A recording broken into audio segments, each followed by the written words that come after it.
second and last SDGs in practice session for the day, focusing on climate change, biodiversity loss, and pollution. My name is Angela Kariuki. I'm a program officer in UNEP's New York office, where I focus on intergovernmental affairs, and it's truly a privilege to be your moderator today. We have three exceptional speakers lined up today to take you through some of the background and the solutions on the three crises of climate change, biodiversity loss, and pollution. I know it's not easy to really do capacity building in a virtual session, so this is really going to be more of a knowledge sharing and knowledge learning on a topic that is central to the implementation of the 2030 agenda and the achievement of the SDGs and their targets. So to help us set the scene on the interconnections of these environmental challenges and their implications for the 2030 agenda, we're also very lucky to have framing remarks from my colleague, whom you'll hear from shortly. But before we get started, I know we have a lot of people who have joined and who continue to join, and we're all very curious to learn more about where you're from, which regions you represent. So we thought we'd ask you to help us generate a little country word cloud, and I'll ask my colleague to go ahead and share the link to the Mentimeter. Please go to the link, enter the code, and type in your response. The code is at the top of the screen there. So if you just go to menti.com and you will type in the code 62287515. And let's see where colleagues are joining us from. Okay, we already have 2 countries on the screen there.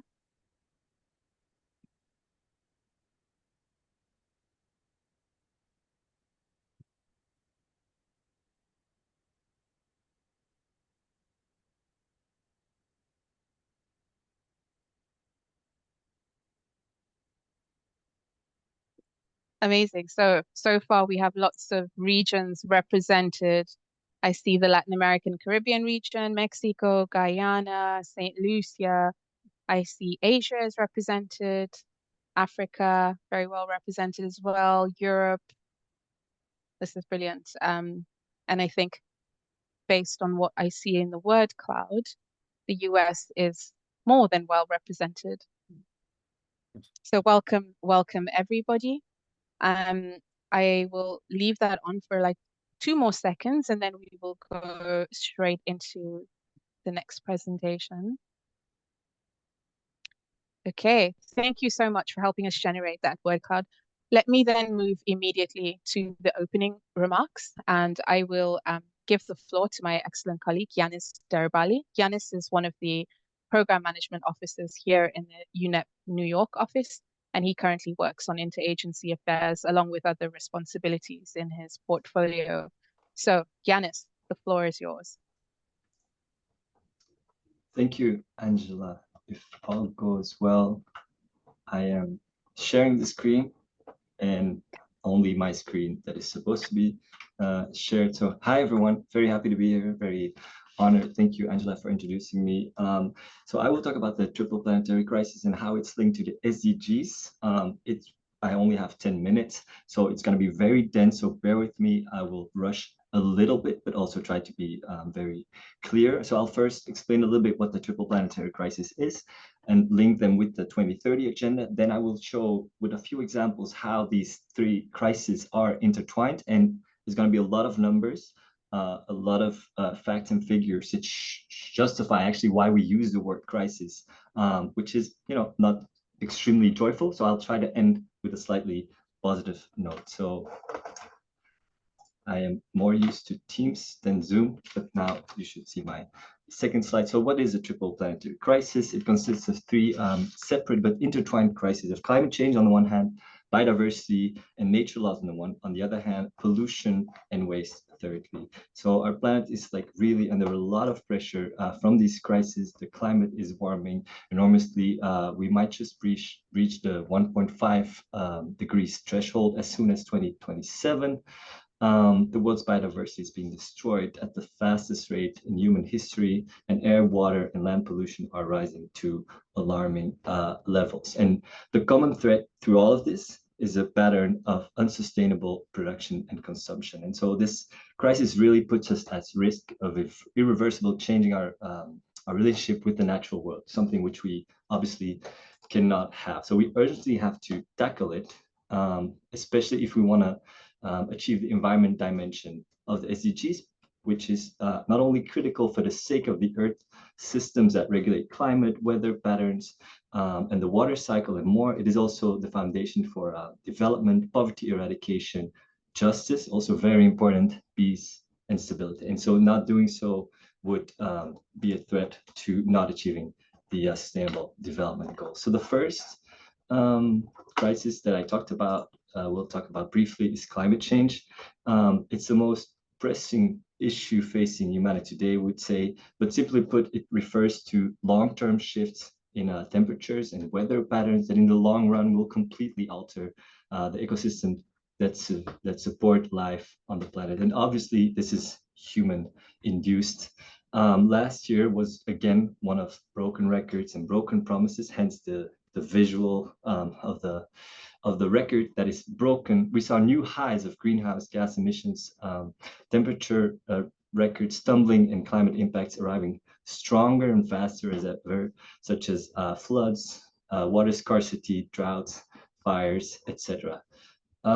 So besides that, there's also like a climate finance crisis in the sense that we're not delivering on helping vulnerable communities to adapt climate change. And that is something that we urgently need to do. Now, the link with the SDGs rather. So climate change has a dedicated SDG, SDG 13, which is on climate action. And there you will find targets that relate to what I just said. For example, 13.2 about mainstreaming climate action in the national planning, strategies and action plans. That is extremely important, but also 13.4, for example, that talks about the need to deliver on the climate finance. It goes up to 100 billion a year, for example. But just like other planetary crises, climate change is also integrated in other SDGs, and so it indirectly affects. It's a non-exhaustive list of SDG 2 on hunger, 7 on energy, and also 14 and 15, which I will talk about in the next slide as well, on life on land and life below water. So the second planetary crisis I want to talk about is the one on biodiversity and nature loss. It refers to the decline or the disappearance of biological diversity, which includes animals, plants, and ecosystems. It really is the baseline for everything on the planet, because in the end, we're all like interlinked. I've put some elements on the slide that show you what it really concretely means. So firstly, we have the species extinction rate that is going really fast. Up to 1 million species are at risk of extinction, many within the next decades. Secondly, we have habitat loss. So approximately 75% of Earth's land surface has significantly been altered with forests, wetlands, and other critical habitats that are being lost or degraded. Thirdly, we have a decline in wildlife population. You can see 68%, which is a staggering number since 1970. Marine ecosystem, around 50% of the world's coral reefs have been lost already. And finally, forest loss between 2000 and 2020, which is a very short time if you look at it. Overall, we have lost about 100 million of hectares of forest. So it's a lot of, unsettling numbers would justify the use of the word crisis. These things are just like climate change, human induced. The drivers on this are land use change, for example, converting natural habitats into areas for urban development or agricultural purposes, over exploitations, that would mean like natural resources, hunting, logging, overfishing. And this relates to what I said earlier about the pattern of unsustainable consumption and production. There's also two other of these planetary crises, climate change and pollution, which induce biodiversity and nature loss, which I will come back to later. And then finally, also the invasive species. Just like climate change, in the SDGs, you have two SDGs, 14 and 15, life on land and life below water. that really are focused on this. But just like climate change, also it's reflected in other SDGs, or it directly, indirectly impacts other SDGs, such as SDG 2 on hunger, 3 on health, 6 on water, 11 on sustainable cities, and then 13 on climate change. And then finally, we have pollution. Again, some numbers. So the water and air pollution, it can cause significant adverse health outcomes in humans, wild and domestic animals, and plants. By 2025, the world cities will produce 2.2 billion tons of waste every year. The pollution-related deaths have increased by 66% over the last 2 decades only, and 7 million of them every year. People die of air pollution, of bad air that we breathe. There's 8 million tons of plastic waste that goes into our oceans. The global production of chemicals is projected to double by 2030, and finally 80% of wastewater discharge in our water without having like an adequate treatment. Unlike the other crisis that I've talked about earlier, pollution does not have a dedicated SDG, but it's reflected in different SDGs, the one you see here, but also elsewhere. But I just named these because they're very explicitly the one on health. For example, you can look it up afterwards. Target 3.9, target 6.3 in SDG 6, target 11.6 in sustainable cities and communities, and target 12.4 and 12.5, which are about sound management of chemicals, but also reduction of waste. So they are intertwined. And maybe also this you haven't seen in those slides, but something that I want to mention as well is that all of these crises also have a different impact to men and women. So it obviously is obvious that SDG 5 is also very important and should be like a common thread as well in those SDGs. Now to the second part, which is a bit shorter. I will now show, well, after having explained the triple planetary crisis and the links to the SDGs, I will now quickly go over a few examples of how these three are intertwined. So we cannot look at them separately. That's extremely important. So the first one is ocean acidification and coral reefs. For example, how is it related to climate change? So because we have increased CO2 emissions, it leads to higher level of carbon dioxide in the atmosphere, which is absorbed by the oceans. And so it causes more acid in the oceans.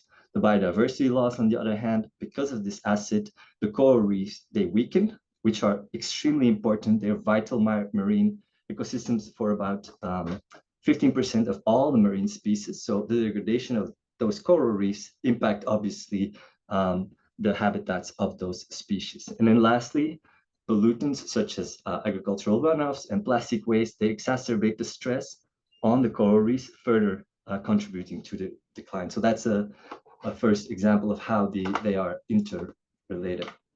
The second example is very obvious, deforestation. Obviously, because of the trees that are cut, they absorb CO2, and so it generates more CO2, or it leaves more CO2 in the atmosphere, which causes, again, more climate change. But also in a place like you see there's not much, there's no proper natural habitat, and so it also affects the species living in the wild. And then thirdly, again, on pollution, the loss of forest, they often lead to soil erosion and degradation, which can cause increased runoffs of pollutants into nearby water bodies, impacting both terrestrial and aquatic ecosystems. And so lastly, I'm managing my own slides because I know I have to be fast. I have 2 more slides. It's plastic pollution and marine life. It's also, again, obvious. So the production of plastic, it's extremely energy intensive, so has a big effect on climate change. When we talk about marine life and plastic pollution, we sometimes think about the whales that have like stomachs full of plastics, or the turtles that are entangled in fishing nets. So again, this pollution has an impact on biodiversity, the nature loss, and then thirdly, also plastic, it breaks down into microplastics, which contaminate water bodies and enter the food chain, affecting both marine and terrestrial organisms, such as our own bodies. So those were the examples. And then the slightly positive note is that we have done some progress at the multilateral level on these three planetary crises. So I've listed them here. We have a new global biodiversity framework adopted in 2022. And we also recently adopted last year, actually, the BBNJ, the Agreement on Biodiversity Beyond National Jurisdictions, which are important steps for SDG 14 and 15 primarily, but also for the other ones that I talked about already. We also in 2022, we adopted, when I say we, I mean the member states, obviously, not UNEP, not Angela and Yanis. So we adopted the Global Framework on Chemicals framework in 2020 about the sound management of chemicals. Currently, there's a very important process going on of the Intergovernmental Negotiation Committee that is trying to beat plastic pollution and should end its work hopefully by the end of this year. Last year, the COP28 has done some progress on the clear call away from fossil fuel, but also mobilization of the Loss and Damage Fund, which I talked about. Well, I didn't talk about it earlier, but it's related to the climate finance. And then lastly, the General Assembly here adopted a resolution recognizing the human right to a clean, healthy, and sustainable environment. That was all for me. Thank you very much for listening. I hope I did well on time. And back to you, Angela. Thank you so much, Yanis. You were okay with time. You just went over by a little bit, but we're very happy that you presented that because I really think it helps us to get situated on this topic and to better understand the interconnections that you've just illustrated. So participants, that presentation was helping us to join the dots a little bit, but now we'd like to look at some of the practical actions, the tools and the innovative solutions for SDG implementation, specifically looking at the three environmental challenges that Yanis has just set out. So I'm really happy to call on the first presenter, Mr. Sami Arekat, who is a Sustainable Development Officer within the National Strategies and Capacity Building branch at UNDESA. Sami, the floor is yours. Thank you very much, Angela. I would like Yanis just to stop sharing, please. Exactly.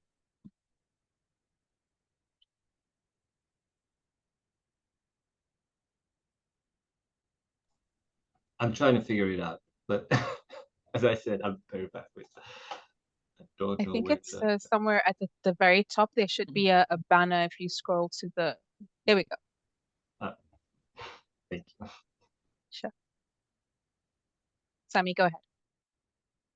All right. Thank you very much, Angela and Yanis. Thanks a lot for the introduction. I'm really, ladies and gentlemen, I'm very glad to join my UN colleagues and welcome you to this SDGs learning and practice session about climate change, biodiversity loss, and pollution. My contribution here will be mainly about our effort that incorporating green and resilient recovery can happen at the local level. And I think Yanis talked about the national level and all the effort that's happening at the local level.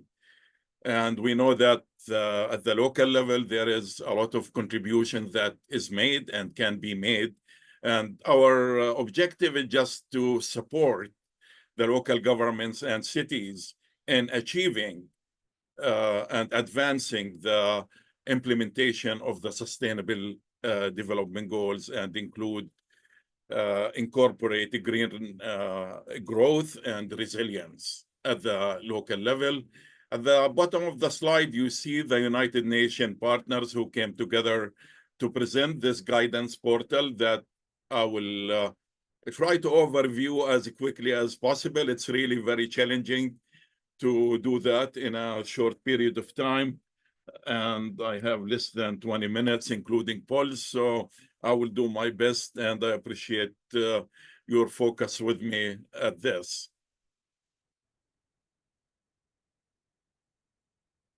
The objective of this portal has about support the localization of the Sustainable Development Goals. It's about making sure that all those shacks and all those crises that we are facing, we can recover from them in a green and a resilient and circular way and sustainable way. We want to make sure that we keep strengthening our resilience to those more frequent shocks and crises we are facing. This guidance portal has been actually designed for strengthening the voluntary local reviews where cities and localities and local governments have been presenting their progress to the United Nations and to the other research institutions. And it comes along with the voluntary national review. I believe most of you are familiar with the voluntary national reviews that happening during this ongoing high-level political forum, where it's an official process. Countries present the progress they are making in the implementation of the Sustainable Development Goals. And it's not only about a report, it's about exchanging experiences with other countries, identifying challenges, and accelerate. The overall goal is accelerating the implementation. And the same thing now is happening at the voluntary local reviews. It's not happening as an official process, however, it's gaining a lot of momentum. And this is just showing all the voluntary local reviews that have been happening around the world. It all started in 2018 with New York City and 3 other cities in Japan that came with their voluntary local reviews in the implementation of the Sustainable Development Goals. There have been continuous progress since 2018, and the end of last year, 2023, we have 218 cities that did this presentation and talked about their progress with the voluntary, with the implementation of the Sustainable Development Goals. Now, the tool that we have developed, this guidance portal, it can be represented in a pyramid. The pyramid is having a base, and the base of the pyramid is about a green transition. In the middle of the pyramid, it's about strengthening resilience. And the top of the pyramid, about how all this lead to a strong localization of the Sustainable Development Goals, that including the voluntary local reviews. And you should be able to see a code here. You can take a picture of this code, and that will take you to all the detailed tool with all its modules and training modules. And you can also see the link that where you can access it during your laptop and computer. The tool starts with a module 1. It's about the basics of localization of the SDGs, the basic of voluntary local reviews, and how they can be enhanced now. We want things to be enhanced and to incorporate green growth and resilience. Each one of the guidance of the training modules include a lot of helping tools and helping procedure, including guidance notes, training slides, videos, illustrative videos, good practices, and polls and self-tests. That will take us now to the first poll, and I would like our colleague Johanna to help in showing and conducting this poll. And it's about voluntary national review. The first question: how much you are familiar with what your country is doing or what have done in terms of developing voluntary national review to the United Nations high-level political forum. And the second question is about the voluntary local review. Are you familiar with or aware of that your city or community is preparing a voluntary local review? It's a yes or no question and answer.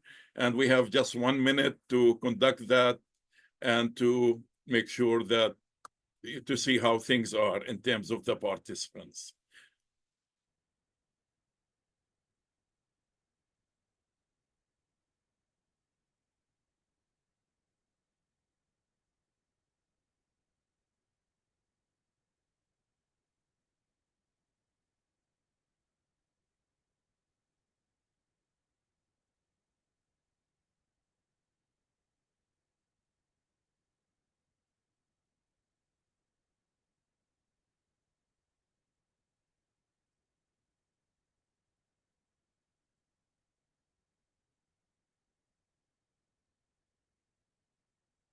I think if we look at the outcome of the poll right now, we see that about 40%, when it comes to the voluntary national review, 40% are familiar with their country's contribution and what they have done in their voluntary national review. About another 40%, they are not aware of that and not sure about 20%.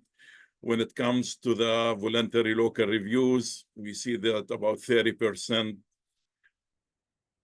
familiar, or they know that their community or city have conducted a voluntary local review. 40% they know that they have not, and another 30% are not sure. I think we'll stop that, but that's just something to really start this discussion.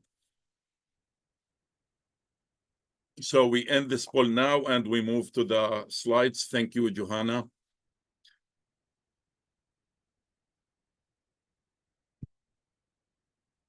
We need to look at I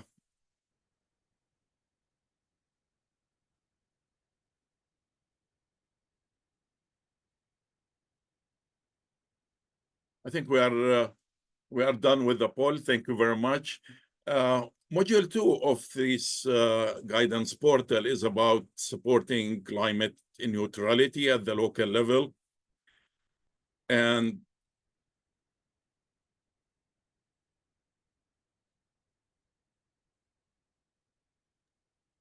Is everything okay, Sami? I think the poll keep popping up on my screen. I'm not sure if it's popping up on the other screens.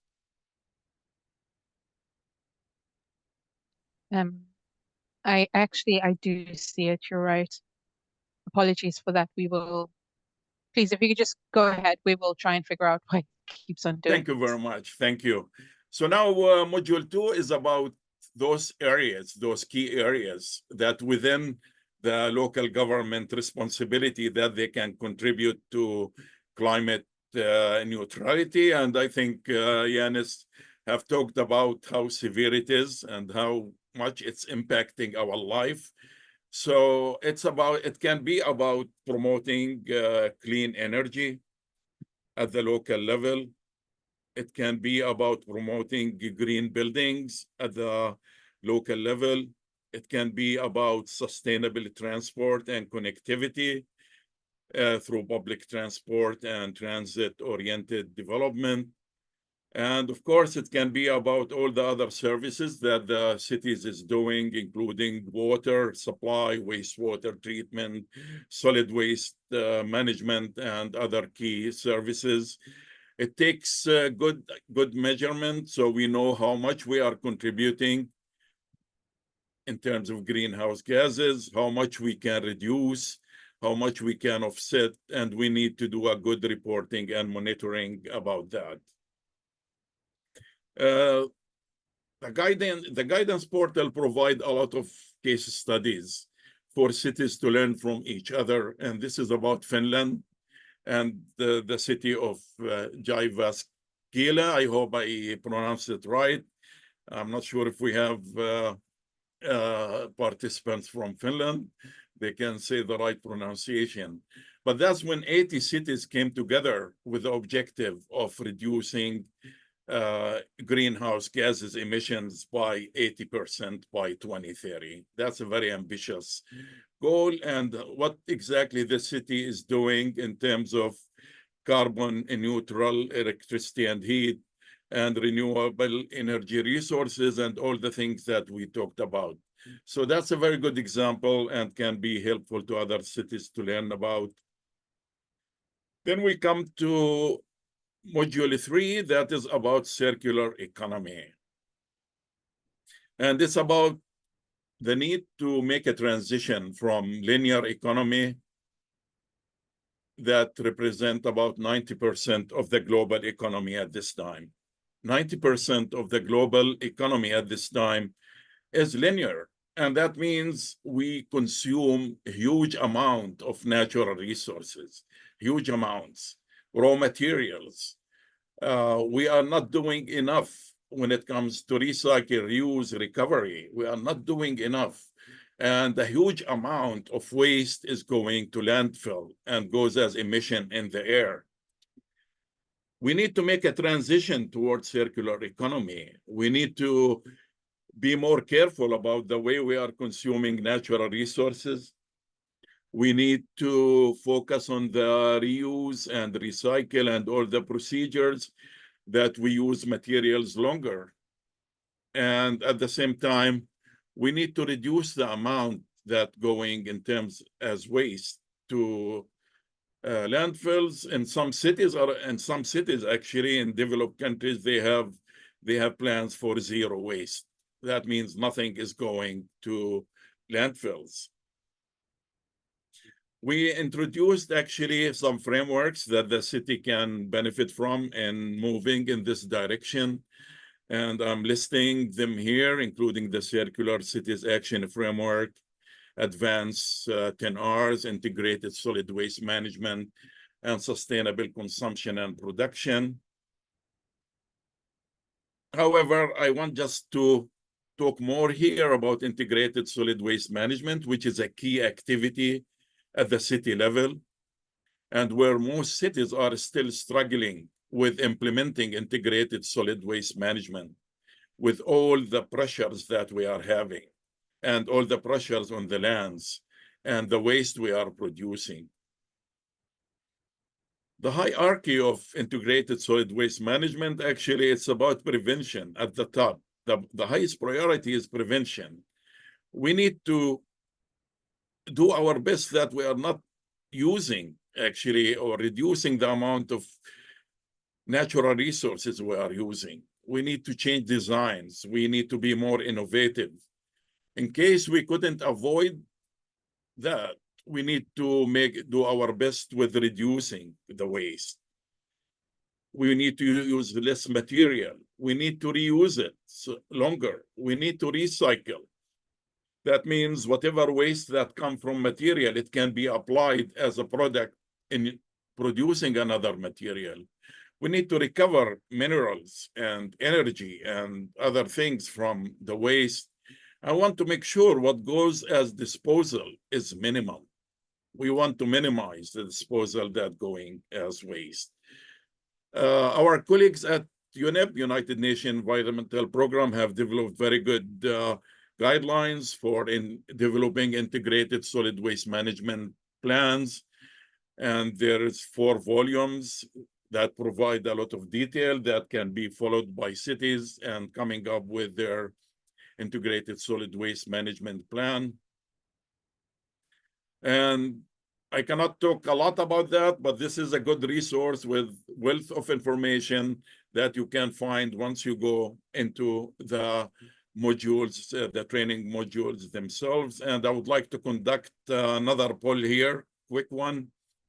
It's about climate neutrality that we talked about in your city and community.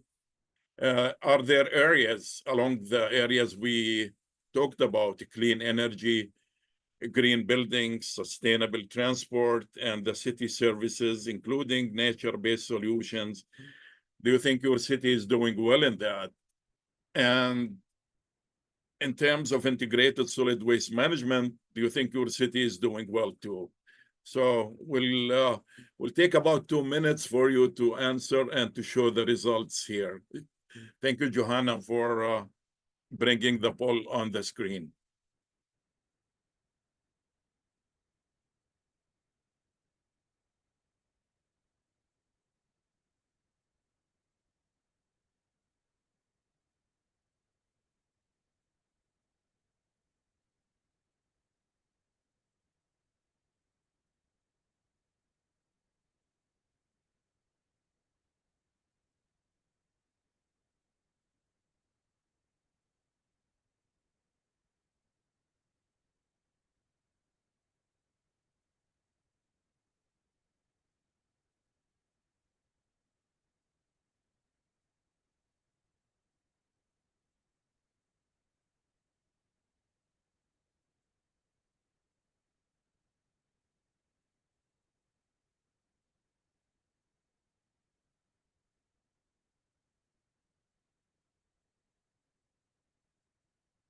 we can overview the results so far, and we can see that your communities and your cities have done very well when it comes to transport and public transport and connectivity, sustainable transport. And there is good progress with the clean energy. And there is good progress also with the green buildings. The no has been actually a minimum of 10% or not sure. None of the above has been 30%. I mean, that's not good results, but that's why we are trying to make good progress here. In terms of integrated solid waste management, at least the yes is more than the no. We have 46% yes and 35% no. And I think that means there is good progress in this area too. So as I said, there is a lot of information that we can share and you can benefit from at the city level.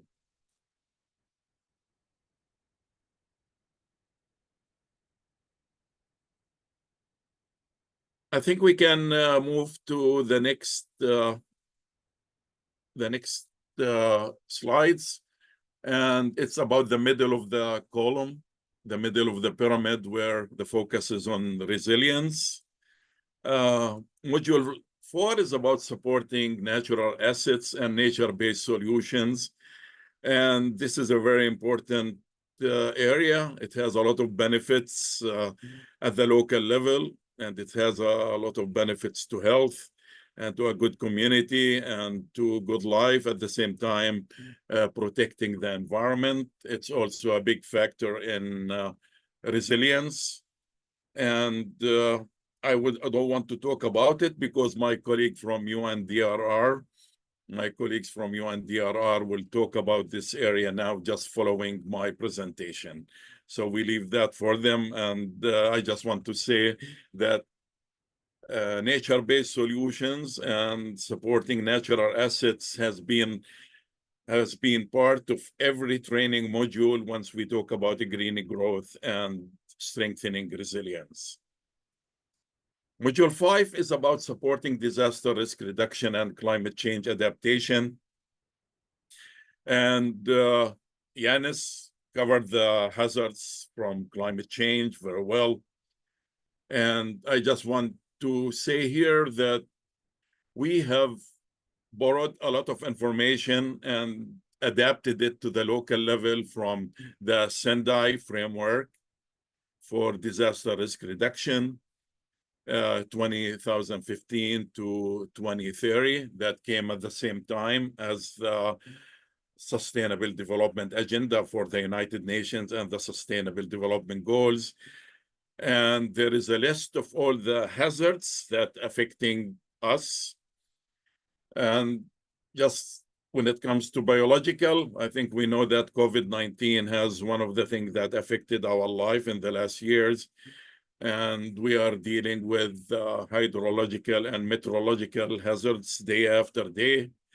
And we are actually having a lot of issues with climate change that exacerbate all those hazards.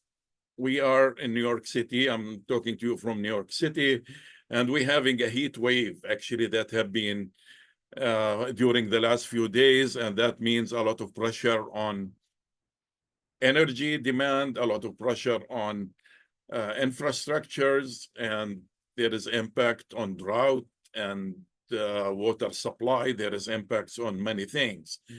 So cities actually are in the front line when it comes to all those challenges, when it comes to climate change that exacerbated by climate change. And they need to be prepared, and they need to be ready, and they need to do the right thing so they can protect the people, and especially that big amount of people. Cities means a concentration, high concentration of people in one place. That means disaster can cause a lot of damage in life and big losses in life. Yanis mentioned the SDGs that cover that, and I just want to bring focus here to SDG 13 and SDG 11 about sustainable cities and communities that provide a lot of frameworks for developing plans at the national and local level that can help with disaster risk reduction. This is the priorities from the Sendai framework for disaster risk reduction, that we need to understand the risk that affecting us. We need to strengthen governance, not only technology and other means. Governance is important, and we need to have institutions, and we need to have stakeholder participation in this. We need good investment, and we need to enhance our preparedness.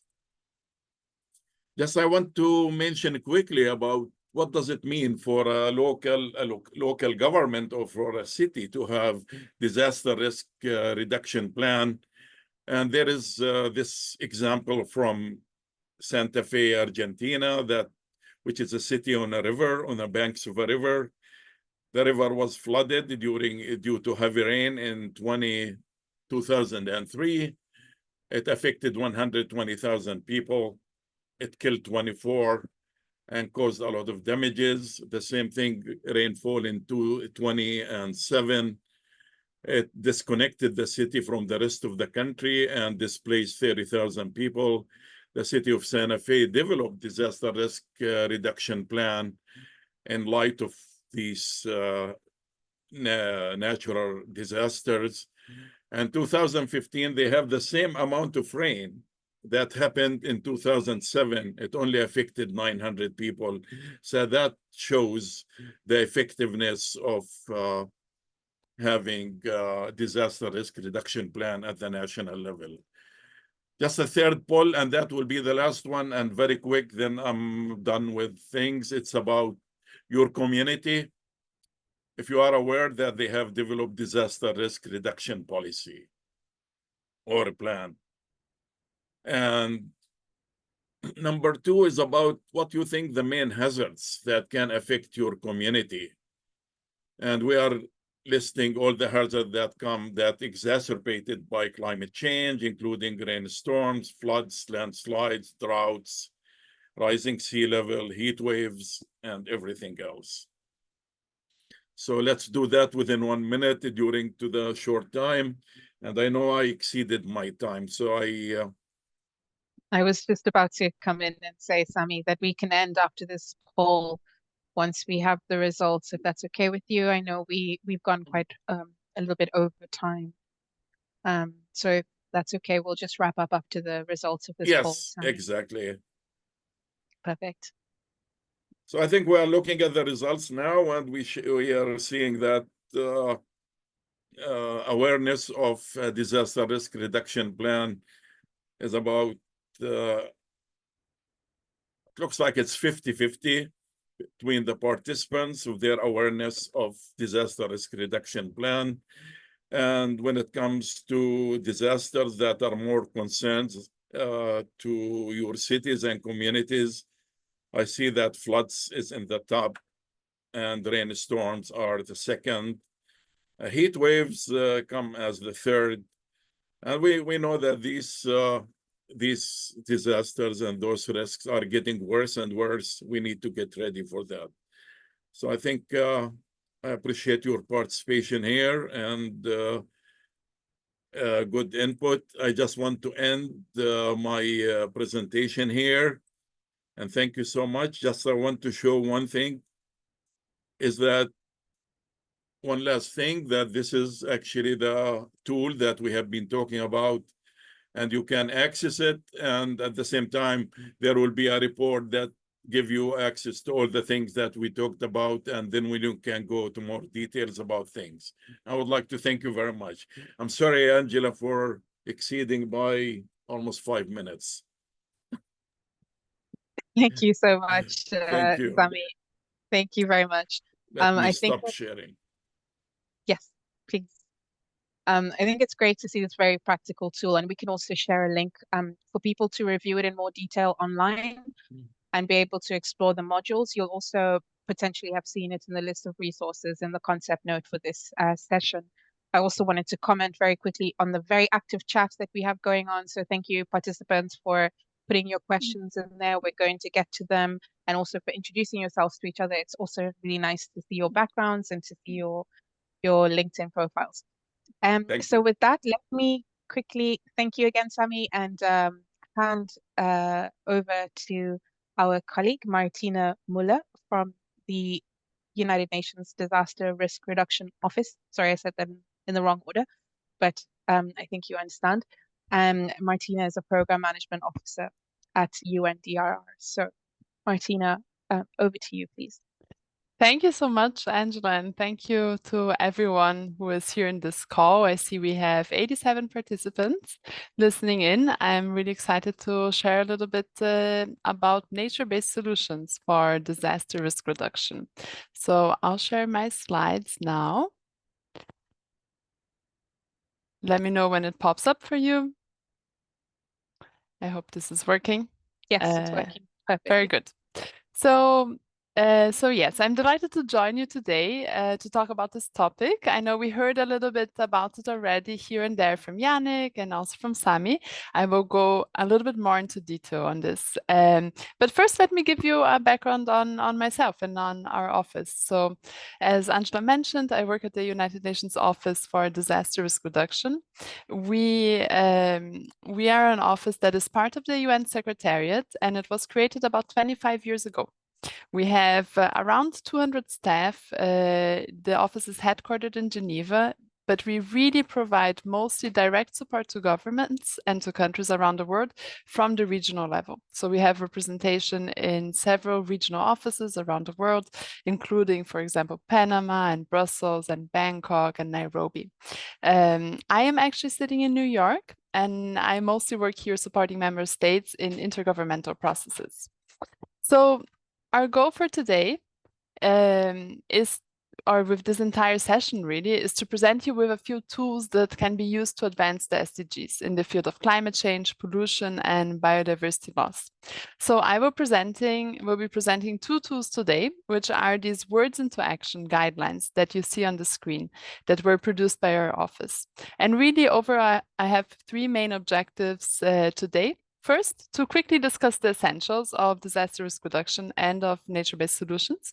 Then to give you some concrete examples of nature-based solutions building resilience, so how they can actually be used for that. And then to point you towards further resources and further learning opportunities. So let's get right into it. So first, people might ask, well, why should we care about disaster risk reduction, right? So unfortunately, data shows us that we have been observing a significant increase in the intensity and the frequency of disasters over the past decades, with far-reaching consequences, especially for the most vulnerable.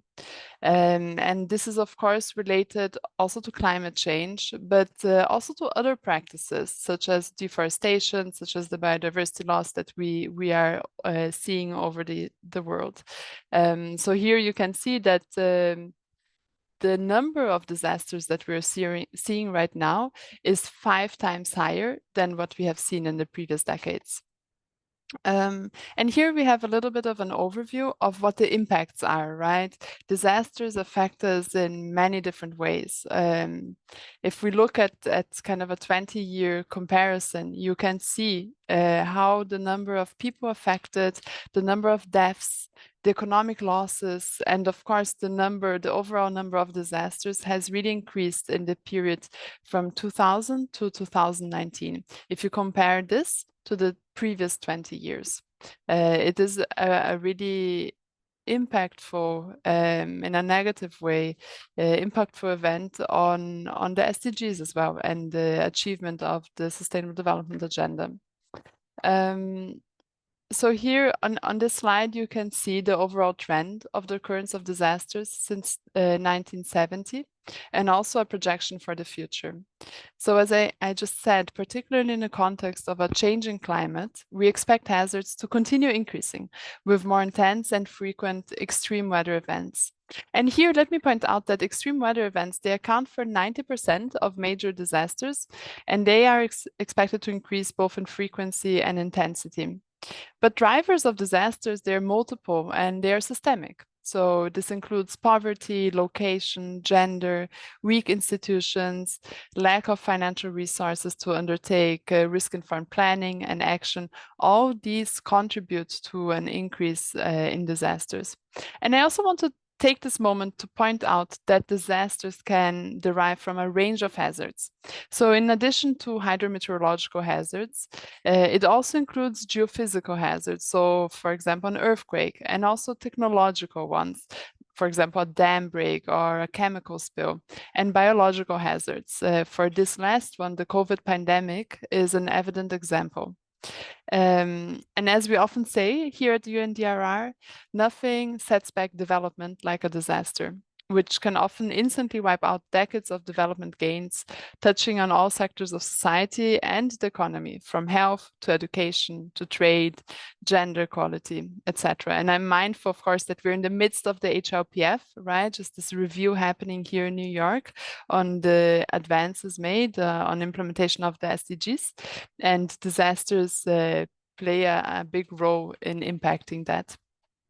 So you might be asking, well, what is disaster risk reduction, right? So what are we talking about?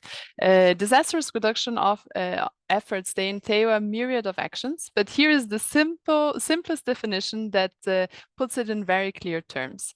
So disaster risk reduction, it is to prevent new and reduce existing disaster risk by strengthening the resilience of people, systems, and approaches. And this can be achieved by governance through risk mapping, disaster risk reduction planning, resilient infrastructure prioritization, early warning systems, and many other measures. And one of these measures are, of course, nature-based solutions. So this is one of the types of actions that we at UNDRR call the attention of governments and stakeholders to. They are often very cost-effective. They are often provide many different co-benefits as well. And if I can ask you to take only two messages from this presentation, they would be the two that you see on the screen here. So first, that disasters are not natural. And particularly, if we destroy natural buffers or build too close to areas likely to be struck by natural hazards, we create the conditions for a disaster. And the way we manage hazards may turn into a disaster. And the second one, on a more positive note, is that we can work with nature rather than against it to increase our ability to protect and adapt to climate and disaster impacts. So we have already talked a lot about nature-based solutions, or rather the triple planetary crisis. And I'm gonna try through this presentation to help connect the dots a little bit, because I know that talking in the abstract like this can be difficult, right? So I want to give you very concrete examples of what nature-based solutions are and how they can be used to increase resilience. And I will frame this around the triple planetary crisis. We already got the introduction from Yannick a little bit before, so I'll go right into it. So the first example that I have for you is on biodiversity loss. So how can nature-based solutions be used to increase resilience and address biodiversity loss? As you might have heard, and we commented on this before, we are currently facing a huge loss of biodiversity. This is being called the Holocene extinction by scientists and spans numerous families of plants, of animals, with widespread degradation of biodiversity hotspots, including, for example, coral reefs, rainforests, entire biomes are at risk. So here I'd like to present one solution that helps to address both biodiversity loss and another challenge, urban flooding. So flooding is a significant hazard in many urban centers, and it is connected to excess rainfall on impervious surfaces. Think asphalt and concrete. That overwhelm the capacity of the drainage system and reduce infiltration rate. So one solution that can help address this problem are rain gardens, and you can see a nice sketch of a rain garden on the slide. They are built in small depressions and they can collect excess storm water for a short period of time, also filtering the runoff, while at the same time providing more area for biodiversity. Rain gardens are often planted with native species. And there are examples of, private properties installing rain gardens or entire cities and urban planning projects done using them as a matter of public policy. So I think this is a very neat example of how nature-based solutions can be used to increase resilience. The next example, we're going to talk about pollution, right? So the second part of the triple planetary crisis. And here I want to talk specifically about plastic pollution. So you might know that unfortunately plastic pollution is now everywhere, right? From inside our bodies to the highest mountains to the most remote corners of the world. Plastic pollution, it increases disaster risk as well in many ways. So for example, it increases urban flooding, which we just commented in the previous example. And it's an important challenge. It also impacts mangrove forests and coral reefs, two ecosystems that are really important to protect coastal areas. So what mangroves, for example, do in terms of disaster risk reduction, they buffer this area, this coastal area, and reduce the impact of storm surges, of ocean storms, of tsunamis, and other types of coastal hazards. So when plastic pollution, or as a matter of fact, any other type of pollution impacts the health of mangrove forests, and we have research showing that it is doing just that, it is also reducing the capability of this ecosystem to buffer hazards in the area. So in this case, revitalizing mangrove forests and corals is a nature-based solution to reduce disaster risk. So given these two examples, I want to jump into the tool that we are offering, right? So UNDRR develops a series of tools of guidelines called Words into Action. And we have one dedicated to nature-based solution. It's a super dynamic tool. I will share the website at the end of my presentation. You can find so much information, and it is really tailored to be interactive and dynamic information. So you find podcasts, you find videos, you find case studies from around the world, and you find really good resources if you want to incorporate nature-based solutions or think about in your own day-to-day activities and professional activities. So now that I showed you the first tool, you might remember that we have the third element of the triple planetary crisis that we haven't touched upon yet, and that is climate change. So the last example that I want to give is about wildfires. Because of climate change, wildfires are increasing, areas are drier and more propense to catching fire. And we are seeing a really big effort from several countries to try to reduce the terrible impact that wildfires have, both on biodiversity, on nature in general, but also on human lives, right? So here, the example that I'm going to introduce is known as cool burns. It is a fire management tool that uses a sort of cool fire. And so to explain this a little bit better, this is a technique used by Aboriginal groups in Australia very traditionally, when they identified that night times and early mornings are ideal to set small fires that will be kept cool and be cooled down through the nightly dew and the winds where they're more gentle. And that helps to clear the underbush of forest areas, so generating patchy habitats preferred by animals and preventing that a lightning or a big wildfire really totally consumes the land and often generates losses also to people. The interesting thing is that this technique, cool burn technique developed by the Aboriginal groups was not used for a long time. So for decades, the Australian government and policymakers had a zero fire policy, trying to set all the fires if any type of fire is bad, and then slowly realized that this knowledge already existed, this traditional knowledge of how to deal with fires to reduce their impact and avoid disasters already existed. So this is an interesting example of how we can also use traditional and indigenous knowledge for disaster risk reduction, also in the context of nature-based solutions. So having given you this example, I want to also introduce our guidance that we have on using traditional knowledge and indigenous knowledge. It's our Words into Action number 11. And similarly to the other one I just presented, it is very dynamic. It has interviews and podcasts and videos and case studies. So I would really encourage you, if you're interested, to check out different examples of how you can use traditional and indigenous knowledge for disaster risk reduction. So I went through a few examples. There are definitely many, many more. These go from agroforestry techniques to landscape restoration to integrated water resource management. The idea behind all of this is really to have nature as an ally and explore how it can be used to build resilience. And as I said before, it's often a cheaper and more sustainable technique and action in the long term.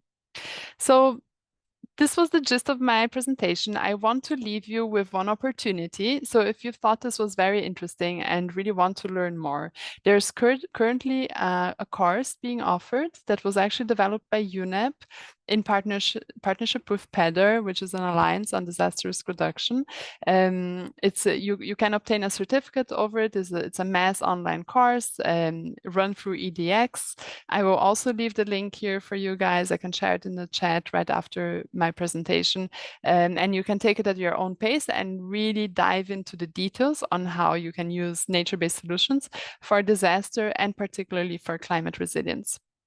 And as you can see, we already have a lot of people enrolled in the course and learning, so I invite you to join them. These are the resources. I will share the links with you in the chat right now, and I thank you for your attention. Thank you so much. Thank you so much, Martina. I also know that there are 2 questions that you had wanted us to launch through a Mentimeter. So would you like us to do that now, or would you like us to do it later? I think we can do it later after all the presentations, because I think they are complementing each other. So it is very interesting to hear all of that first and then launch the questions. Thank you. Excellent. It's been great to have these examples, which really make the theory or the very macro type of scientific information that we often hear and read about. It makes it a bit more palatable. So, and it's also just very encouraging to see these types of examples. And also, thank you for sharing the link to that course. Hopefully, people are going to sign up and take the course at their own pace. So please do go ahead. So now we have our final presentation for the day. And I just wanted to say that with all of these different crises that we're facing, I think one of the solutions really is to have the finance backing up these solutions. And this is why we have today, and I'm very excited about this, but we have a colleague who's representing the United Nations Environment Programme Finance Initiative, who's joining us today to talk about the common framework for sustainable finance taxonomies for Latin America and the Caribbean. And this is also, I guess, one tool that can be featured as well. So without further ado, I'm going to give the floor to our colleague Mercedes Garcia, who is the policy lead for the Latin America and the Caribbean region for UNEP FI. So Mercedes, over to you.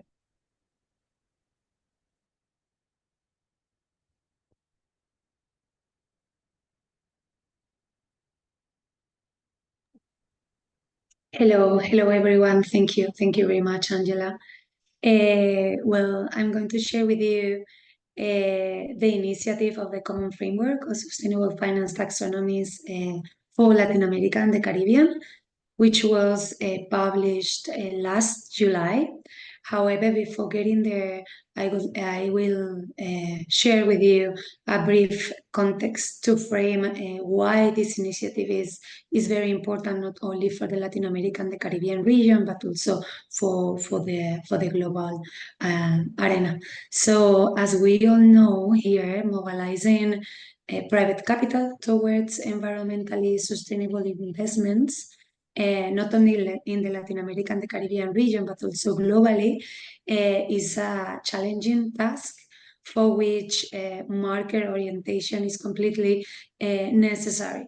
So in order to provide the required market guidance, the world is currently seeing an important growth of sustainable finance taxonomies, both at national and regional levels. So sustainable finance taxonomies have become a cornerstone of sustainable finance policy frameworks as one of the key policy tools to mobilize investments into economic activities, assets, and projects that support the transition towards sustainable resilience and inclusive economies.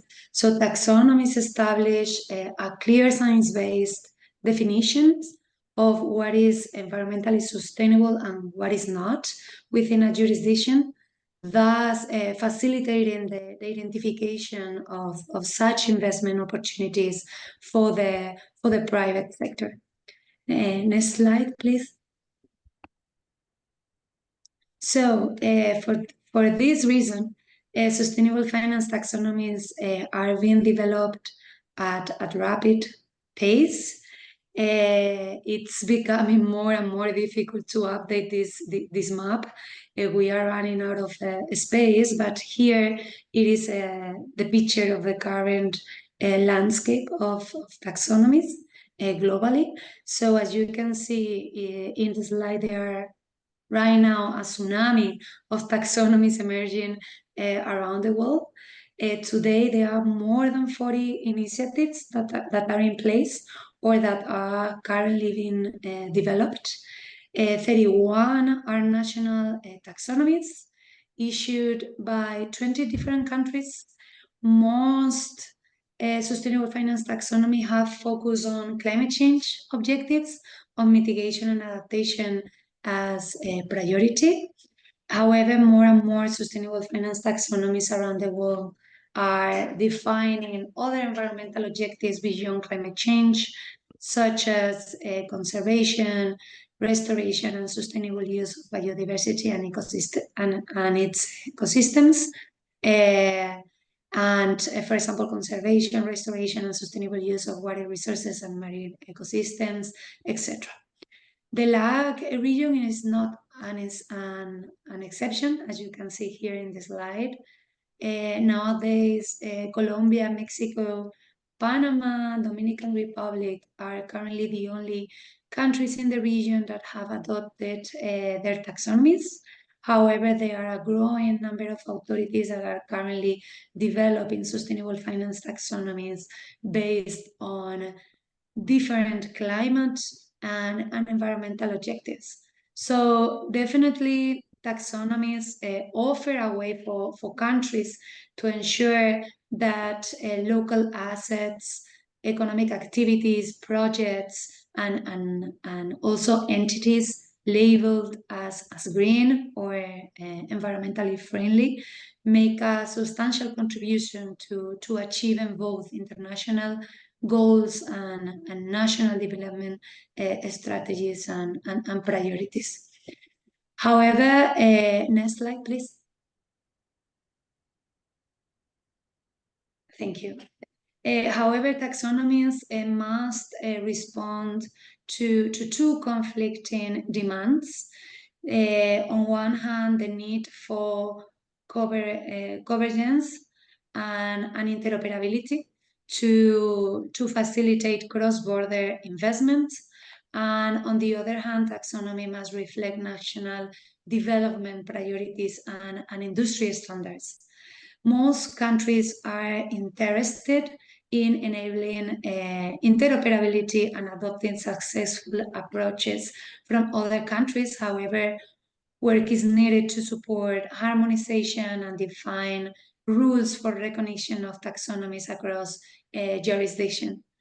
Therefore, there is a momentum for countries to establish compatible and interoperable frameworks on sustainable finance, not only at regional level, but also globally, that will facilitate access to cross-border capital flows for these types, for this type of investments.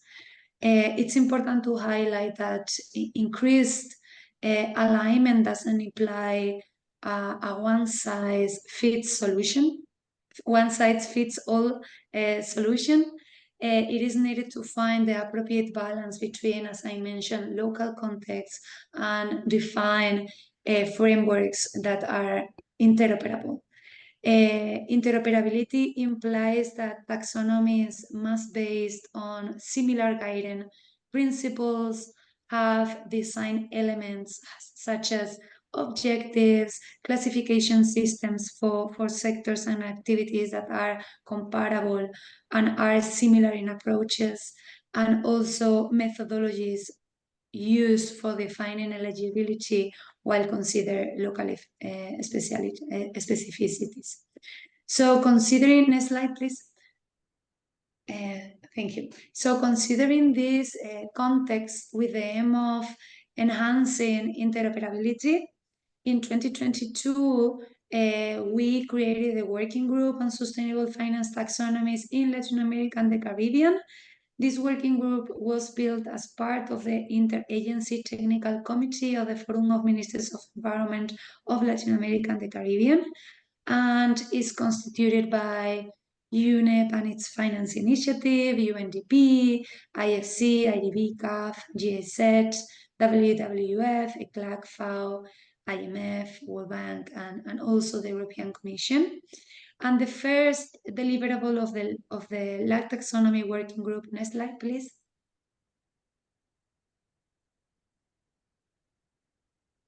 The first deliverable of the LAC taxonomy working group was the common framework for sustainable finance taxonomies for LAC, which, as I mentioned before, was published last July 2023. And the LAC taxonomy common framework is a guidance document that can serve as a voluntary reference to orient LAC countries that are in the process of or intend to develop sustainable finance taxonomy. As a first phase, the framework focuses on climate change objectives, prioritizing mitigation and adaptation, prioritizing economic sectors that are important to these objectives for the Latin America and the Caribbean region.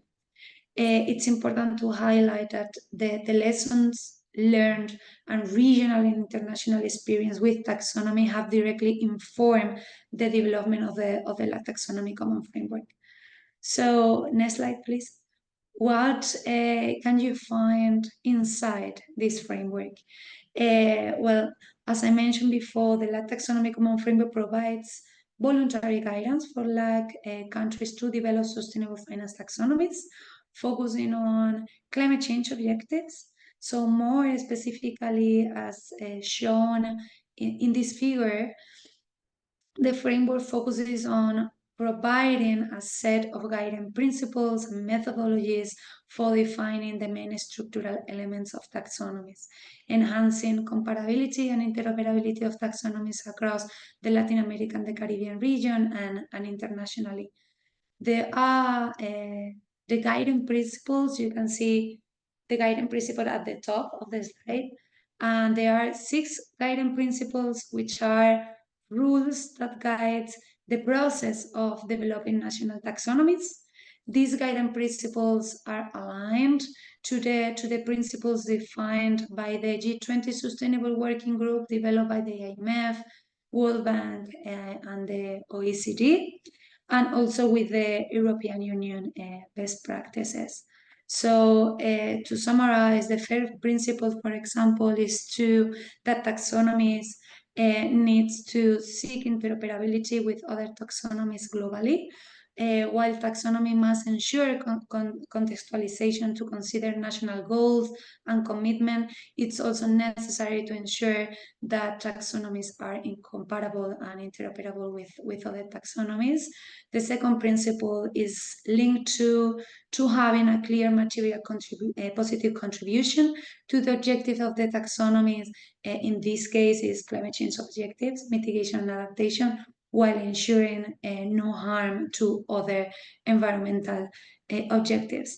Third principle talks about how we need to ensure that definitions of sectors, activities, and screening criteria are science-based. for environmental objectives and evidence-based for other sustainability issues. There is a need to be a credible transition, specifically of the high emission sectors or hard to abate sectors, and obviously to have a clear end goal on what is the transition pathway for each of the economic sectors that are included in the taxonomy. The fifth is basically the variable nature of taxonomies. Taxonomies are dynamic documents and must be periodically revised to include more objectives, more environmental objectives, more economic sectors, activities due to changes in policies, technologies, and state of the transition, and to revise the screening criteria for economic activities regularly to achieve the overall ambition of the taxonomy. And finally, the importance of governance structure that should be in place not only for development of the taxonomies at national level, but also for the implementation of the taxonomy. And we must ensure that taxonomies are practical and applicable documents for different financial instruments, different issuers from the market. So as an overall, these are the 6 guiding principles that guide the framework as a whole. And then I'm not going to go into the technical details, no, but to provide an overview, then the framework also provide guidance, technical guidance to each of the structural elements that must be considered in a sustainable finance taxonomy. So there are 4 main structural elements. As you can see, the first one is environmental objectives, the second one, economic sectors, third one, economic activities, and the final one, the technical criteria.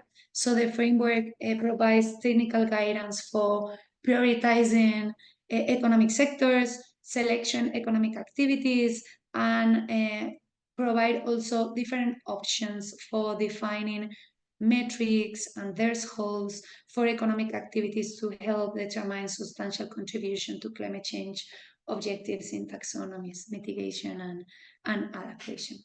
Next slide, please. So to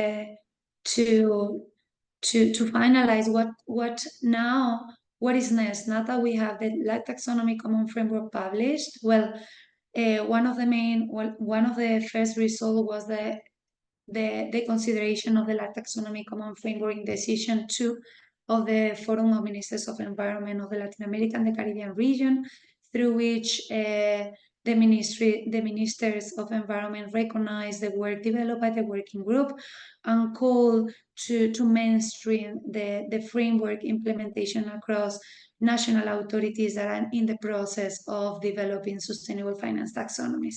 So since then, the LAC taxonomy common framework on climate change objective is gaining momentum with the development of several taxonomies in the LAC region. For example, financial national authorities in Panama, in Costa Rica, in Dominican Republic, Central America, that includes 7 countries, among others. Countries have used the LAC taxonomy common framework as a guidance for the development of their own taxonomy to ensure interoperability. And of course, we will, as the working group,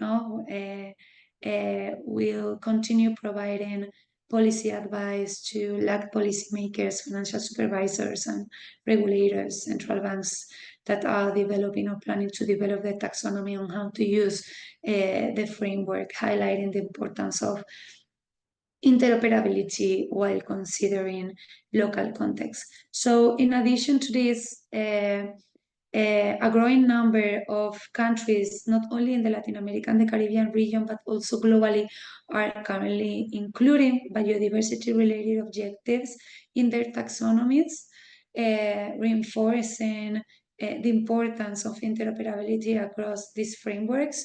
For example, Colombia, Mexico, Costa Rica, Brazil are working or announced their intention to work on biodiversity-related taxonomies in a short future. So based on this, the working group decided to work on a second phase of the LAC taxonomy common framework and increase the scope of the framework to other environmental objectives beyond climate change, starting with the conservation, restoration, and sustainable use of biodiversity and its ecosystems.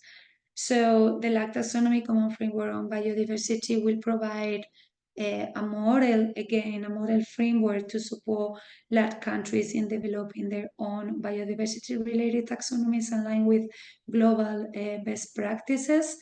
It's important to highlight that biodiversity objectives are not yet fully developing taxonomies globally, and hence this regional framework can provide technical guidance to taxonomy not only across Latin America and the Caribbean countries, but also outside the region as well. And it's important to highlight that this framework, in addition to provide technical guidance for each of the taxonomy's structural elements, will include recommendations for policymakers, financial regulators, and supervisors on how to embed sustainable finance taxonomies into public policy instruments and regulatory frameworks to ensure that implementation of taxonomies, of taxonomies across the private sector. It's important to consider that taxonomy don't operate in isolation. They are usually voluntary tools that gain force when they are linked to other components of the sustainable finance ecosystem, including, for example, rules for green bonds, issuance, and reporting requirements, for example, for banks, etc. No? And finally, the objective to publish this second phase is by the COP 16 this year in Colombia. So we are the timeline is very ambitious, but we are working hard to achieve this deadline. So you will have soon this publication available and publicly. So, and yeah, next slide. That's all from me. Thank you very much for listening. And I think that I on time, but not sure. If not, sorry. If I took some more minutes. No, thank you so much, Mercedes. I think you were bang on time, spot on. Thank you so much. I think the presentation also made it super clear that to reach these goals that we have around the triple planetary crisis, climate, biodiversity, the restoration goals you mentioned, we really need to make this shift, in investments to something that's more sustainable, a more sustainable economy. And you also highlighted in your presentation that public funds aren't going to be enough, so we need to look at attracting private capital to more green projects.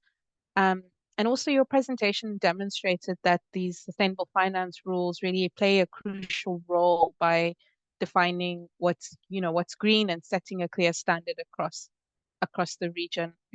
I had a question of my own, but I'm sure others have questions. But I was just wondering if the framework is being developed in other regions as well, or is it just for the LAC region at the moment?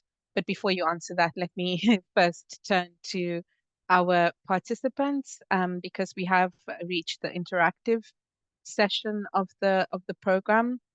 And maybe let me just check with Martina if you wanted us to now launch the Mentimeter, or would you like us to just open for questions from our participants? I think we can launch the Mentimeter just to take a look now. Excellent.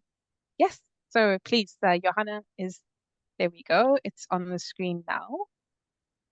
And again, colleagues will ask you to go to menti.com. You'll use that screen at the top, you'll use the code at the top, 62287515. And if you could just answer this question that Martina has put to all of us.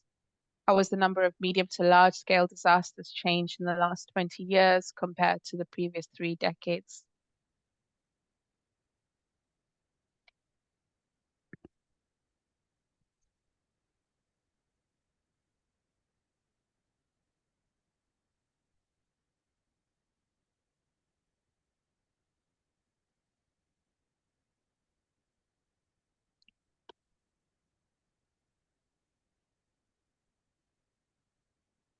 I see the participation numbers are going up and down.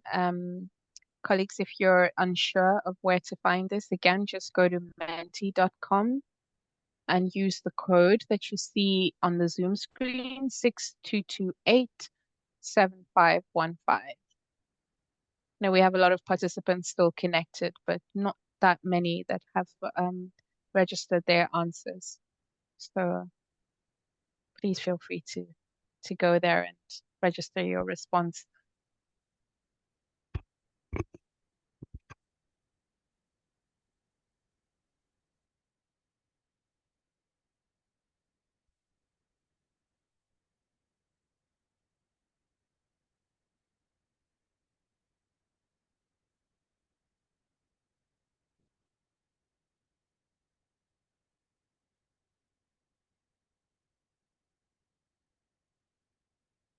Okay, I think we can close this poll now. So most of you got it right. It's unfortunately the last one, so it has increased fivefold, which I know is quite impressive and really dramatic. I will post in the link I will post in the chat the link to our study that explains this a little further in case you're interested. So UNDRR produces a global assessment report on disaster risk reduction. Every few years, we do a full assessment of, really the status of DRR in the entire world. And our report of 2022 showed these figures. So I will post this in the chat for you guys. If you want to launch the second question, Angela. Yes, Johanna is our maestro, and there we go. And the question is on the screen, colleagues. Again, just go to Menti if you had logged out. Menti.com, the code remains the same, 6228-7515. And just click your response, your answer.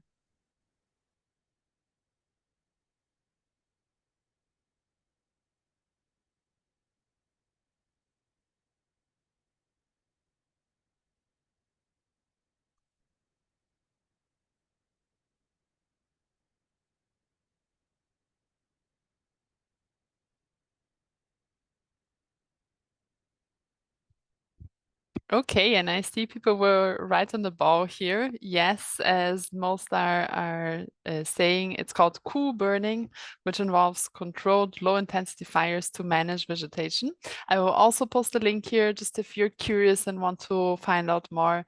For me, maybe just a little bit of background. Before working at the United Nations, I actually worked in a local government in Brazil, in the local government of São Paulo. And at that time, which was 7-8 years ago, the governmental policy was shifting to a sort of cool burning, so managed fires at shorter intervals to really clear the bush and avoid intense wildfires. So it is something that's happening around the world, really recognizing that these techniques already existed and that we should use them to avoid larger disasters. So I'll post the link to that as well for your interest. Thank you, Angela. That's it from my side.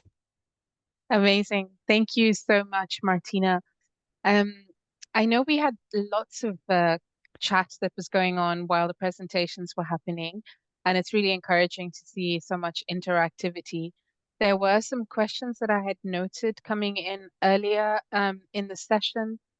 I don't know if I can still find them, but I remember there was a question about the circular economy. I think there was one on circular economy. There was one on COP28. Just give me a second while I pull them up. But I wanted to turn those questions to Sami, because I think they related to the presentation that you had made. The COP28 question was on, here it is. COP28 provided an overview of what climate change and resilience means for citizens.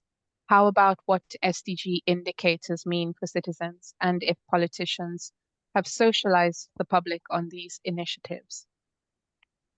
Sami, would you like to give that one a go while I find the other questions? Yeah, thanks a lot, Angela. Can you hear me? All right, excellent. Actually, I also went through the questions, and I appreciate the interest from the participants about the presentations, and they're willing to learn more. I just want to say that the guidance portal that have been, overviewed and presented, it's a work in progress. I want to say that there will be a e-learning course that developed around it, and you will have a chance actually to take this course and get a certificate after that.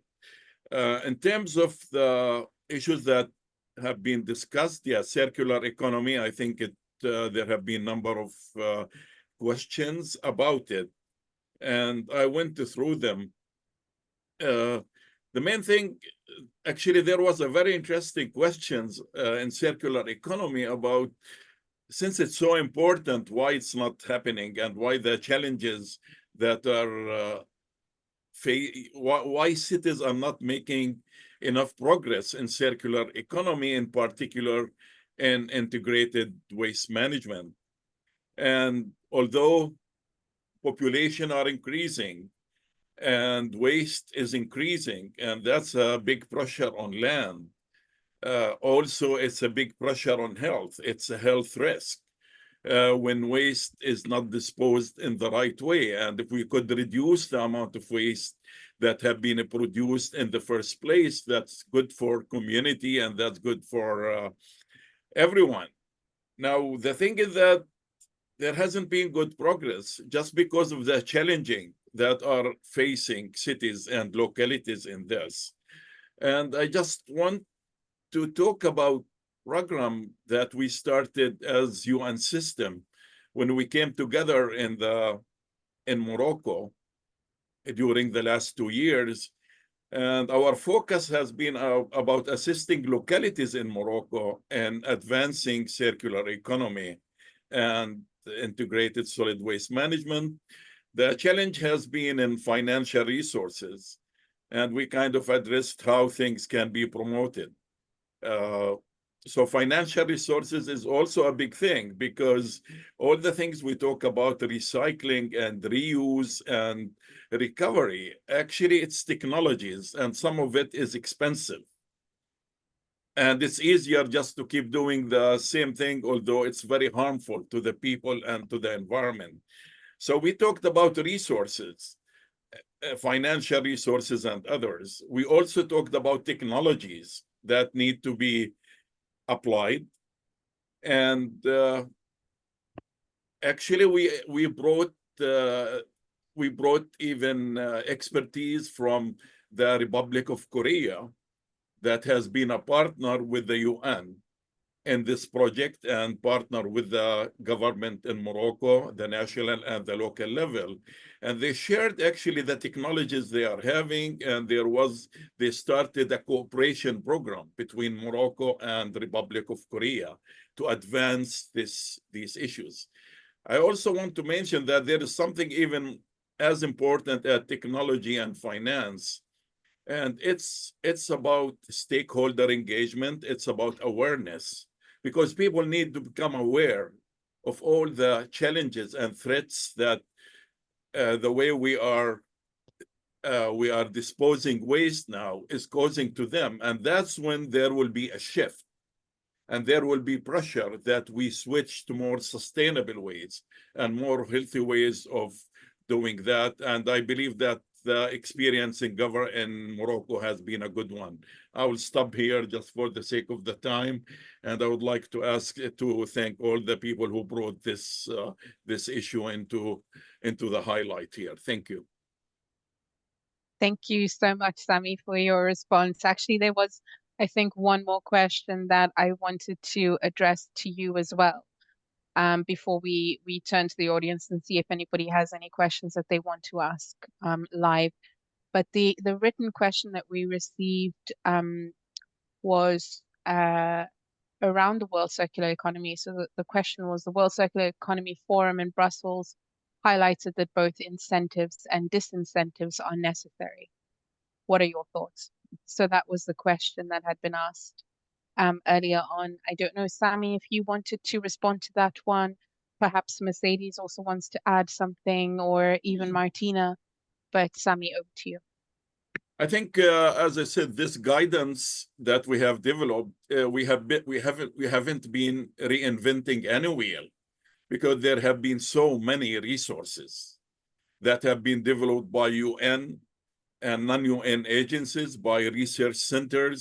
And what we have been striving for is to bring all those practical issues and helpful issues and guidelines in terms of measures and procedures, and how it can be applied at the local level. We looked at the Circular Cities Action Framework as one of the frameworks that we made reference to, advancing the 10 R's and sustainable consumption and production. And I believe that the reference you mentioned is something that we need also to take into consideration, and especially that we, as I said, this tool is work in progress, and we still need to bring more issues, especially the practical thing that can help with advancing those measures and the application of those measures at the local level. Thank you very much. Excellent. Thank you so much, Sami. Before I invite the participants to raise their hand so that we can unmute them, there was also one last question, but maybe let's go to the participants. So please do raise your hand if you'd like to raise a question, if you want to make a comment, if you just have a thought to share, do raise your hands and we will give you the floor.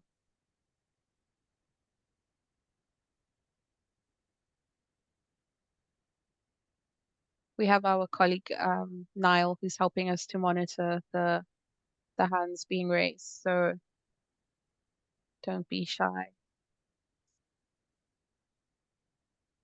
Okay.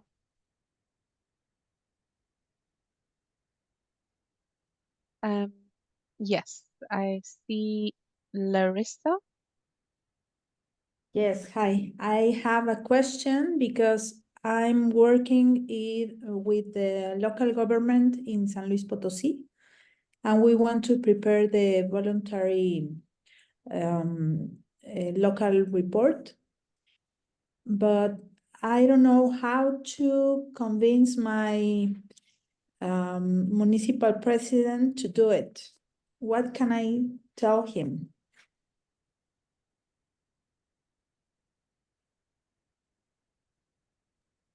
Thank you so much, Larissa. We will take one more question before responding, but that one I already know that we will turn it over to Sami. I see a second hand being raised. It just says iPhone on my side. I cannot see a name.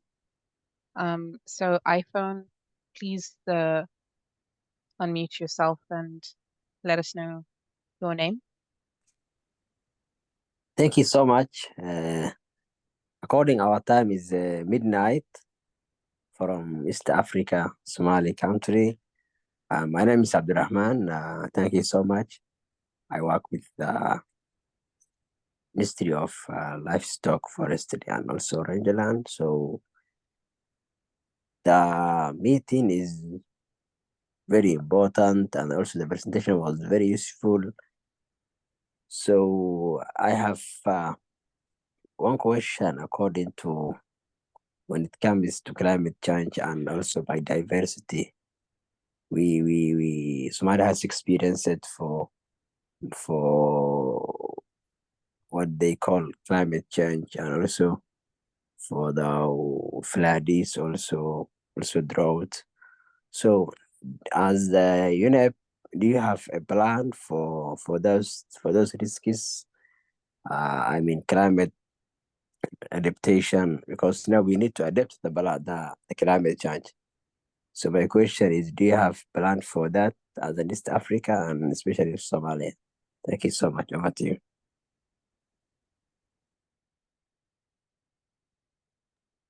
Thank you so much for that question and for your dedication joining this this session at midnight. We really appreciate it. Okay, So I don't see any other hands. I hope I'm not missing anyone. Oh, yes, I do see another one. Ibrahim, I'm just going to ask you to unmute Ibrahim, and please go ahead and ask your question.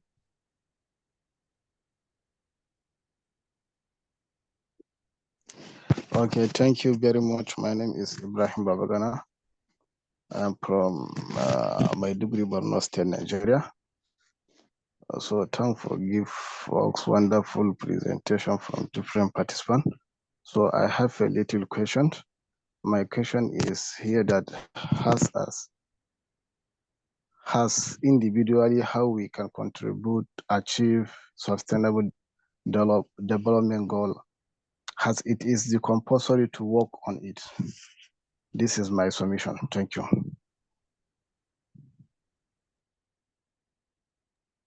Thank you so much for your question, Ibrahim.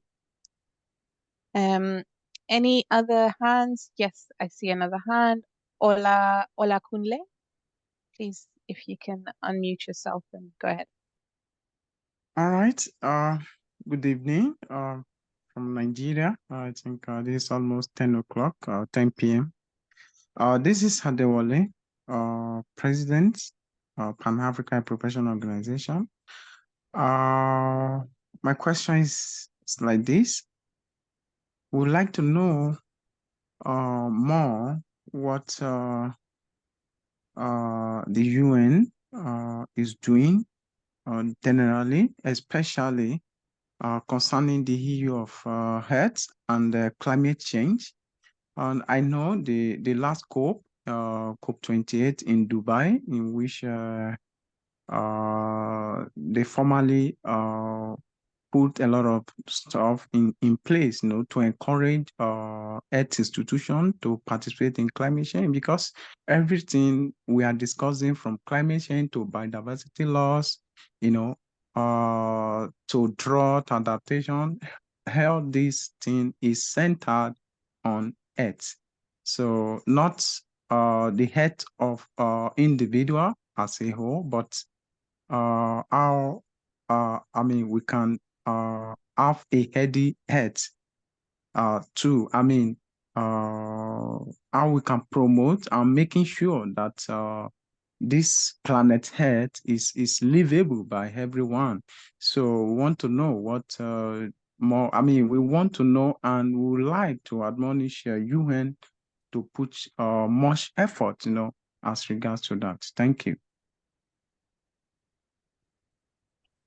Thank you so much, Adewale. Sorry, my connection was not great right there. So I wonder if you wouldn't mind, please, Adewale, if you could type your question in the chat as well. I'm so sorry for doing that, but I had a bit of interference. I see another hand, Sangram. So after Sangram, then if there are no other hands, then I guess we can go to the responses. Sangram, over to you. Hi, Angela. I'm Sangram from Kathmandu, Nepal. So my question is, how are the significant impacts of climate change in Nepal's mountainous region? The main drivers of biodiversity loss in its ecosystem and the primary source of air pollution in Kathmandu, affecting public health and environment, and what measures are being taken to address the changes. I'll type the question also. Thank you so much. Thank you so much, Sangam. Yes, it will be very helpful if you could type the question. Okay, at this moment, I don't see any hands being raised, so I'm going to then turn back to our panelists for responses to the questions. Some of them are quite lengthy questions and I think deserve an entire session on their own.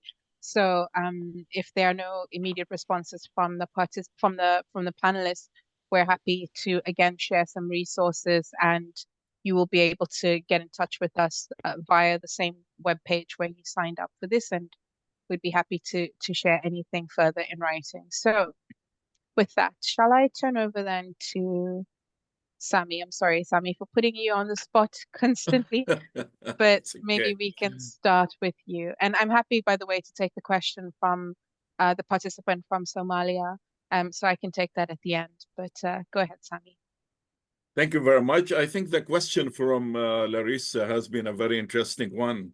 And I can see Larissa as an employee with a local government. And she thinks that doing a voluntary local review is something that can help the city and can help in resolving things and can help in making progress in the implementation of the Sustainable Development Goals, and how she can convince her superiors, her supervisors to do this. Actually, Larissa, this is a very good question. And I really know how that the process of starting a voluntary local review and doing it, it's a long process. It requires resources. And the city and the locality and the municipality is already, sometimes, most of the time, they're having much more than what they can do. And the resources is limited. So why they should do a voluntary local review, that it's not even a requirement. As we said, the voluntary national review is a process, and it's required, or at least expected from countries to do that. And most countries of the world have already came to the UN, to the high-level political forum, and they talked about their progress and challenges and expectations from the Sustainable Development Goals. Voluntary local reviews are 100% voluntary, and they are not required, actually.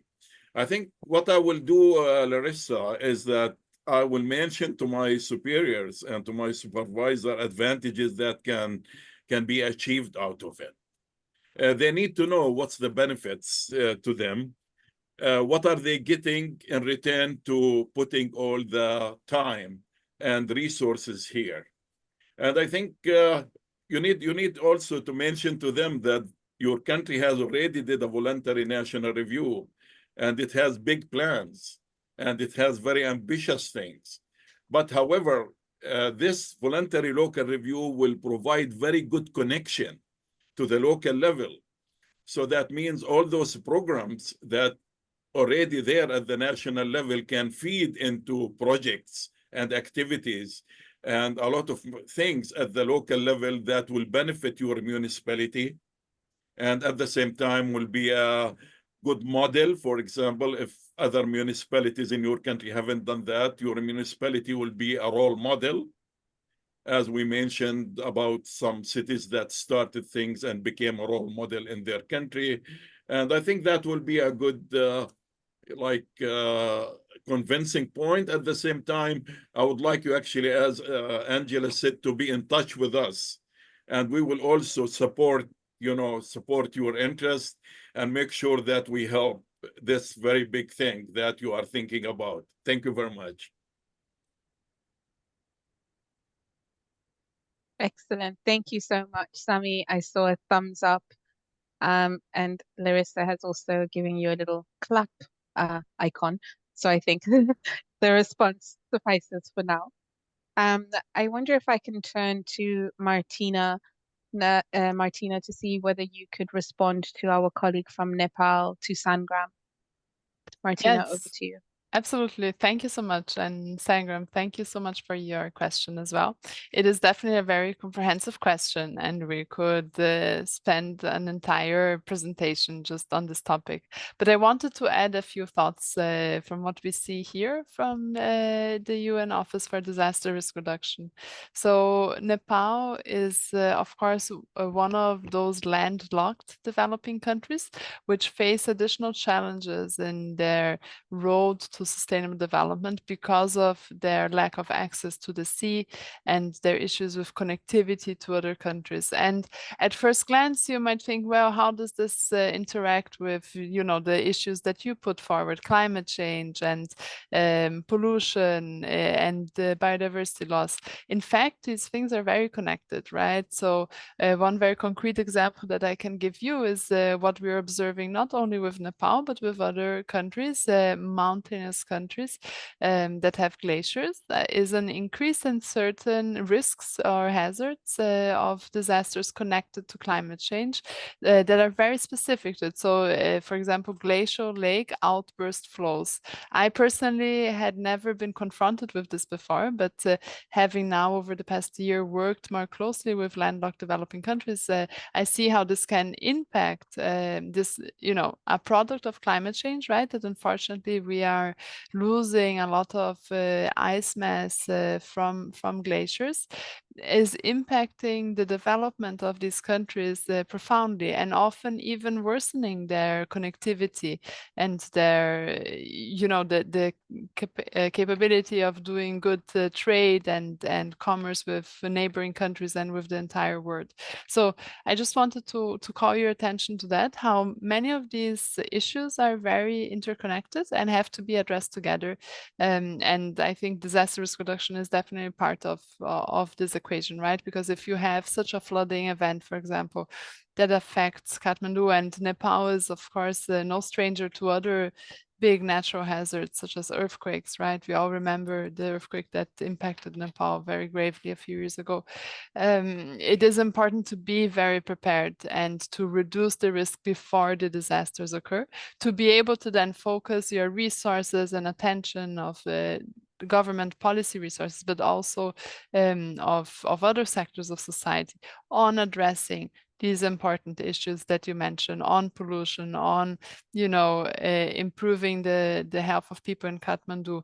I think increasingly studies are coming out just how much air pollution is costing us in terms of health of citizens, not only leading to premature deaths, but also incapability of producing, reducing economic output of a society. So it is really important to address these together. And I just thank you for your question. It's important to be thinking about that. Thank you. Brilliant. Thank you so much, Martina, for responding to that. Colleagues, we only have 4 minutes left. I know there was one question, sorry, I promised to reply to this one. It was from our participant, our colleague from Somalia, if I remember correctly. And the question was really about what UNEP is doing to work with countries on climate change adaptation. If I've misunderstood the question, please just clarify in the chat. But I wanted to mention a couple of initiatives and efforts that are underway through our UNEP's new climate division, where now we're trying to centralize a lot of the climate change work. But one of the examples is really around assessment and planning. So we talked about the different tools that are available. So UNEP's really working with countries to do comprehensive assessments of climate risks and vulnerabilities. And this is very complementary to the Martina's presentation as well. And these would be specific to that country. So the second part of this work is also about developing adaptation plans that would integrate climate resilience across sectors like agriculture, water resources, infrastructure, and health. And you heard a little bit from Yanis at the start of this session about that. The other one I wanted to mention was on policy and governance. So having an entire division that is running an intergovernmental program on environmental law to work with countries to strengthen their national frameworks and their governance structures to support adaptation efforts. But it's all based on requests that are received from member states.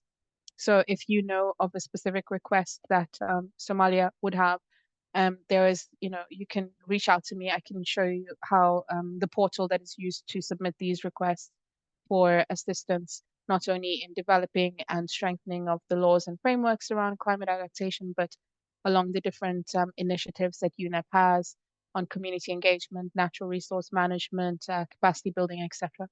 I don't want to go further into that, but because I know we only have 2 minutes left, and I think that Johanna has a couple more mentees just for you to wrap up this session, to get your feedback on how the session was before we say goodbye to everybody. So Johanna, there we go. It's already on the screen. So again, if you can just go to Menti. I hope you're not sick of it already, but this would be the second last one. Just go to Menti and enter that code that you see, 62287515. And this question is really about the understanding, the level of understanding, just, to help us design sessions differently in the future.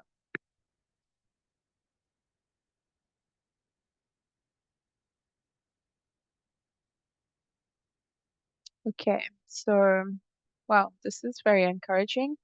The majority of responses received so far are about being able to understand everything. So people understood everything. Oh, never mind. Now we've got also a large number of participants saying they understood most of it, which is, is normal, I suppose. Oh, now someone says help. Okay. So I guess it's a little bit of a mixed bag, right? Most people who joined today had some level of understanding of the triple planetary crisis and potentially the tools that are available to address it.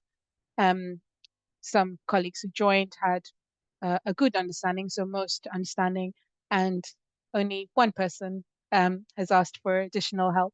But again, you'll be welcome to contact us through that webpage. We will post the link as well before closing the session.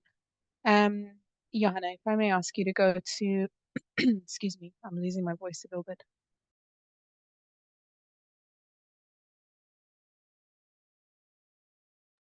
Okay. One takeaway from this training session.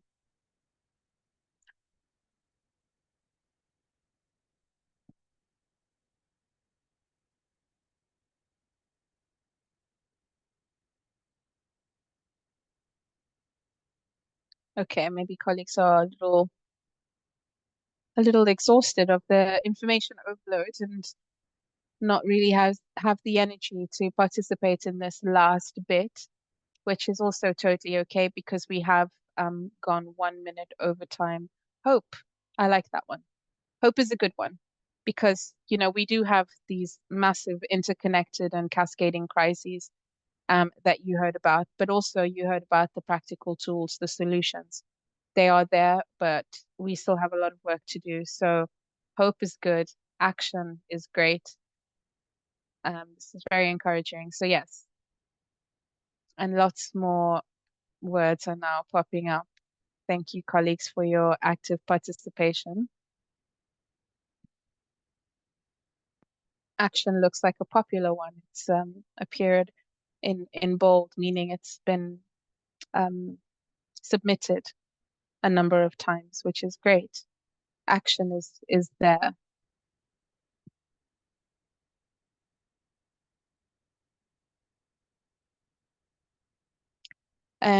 Okay, so I'm just going to share for the last time in the chat the link to the page where we have where you signed up, and this is where you will come back to receive the presentations. They will be made available on that page. If there are any other resources that we think are going to be interesting and relevant for colleagues, we will again share that on that page. So please, we invite you to engage with us on that page. I think my email address is also available in case you need to reach out to ask about any of the speakers' presentations that you heard about today. But thank you everybody for joining. I'm so sorry we have gone 2 minutes over time, and I know in some jurisdictions, in some locations, it's past midnight, so they're already into Thursday. Here in New York, it is 5 p.m. So we are going to say goodbye to everybody. Thank you again for your active participation. Thank you to our brilliant presenters and to Yanis, who set the scene for us, but who had to leave shortly after that. But thank you, Martina. Thank you, Sami. Thank you so much, Mercedes. And thank you to all you participants who have been so excellent today. And of course, my very dear colleague, Johanna. And we will see you all again very soon. Take care. Bye. Thank you very much. Thank you.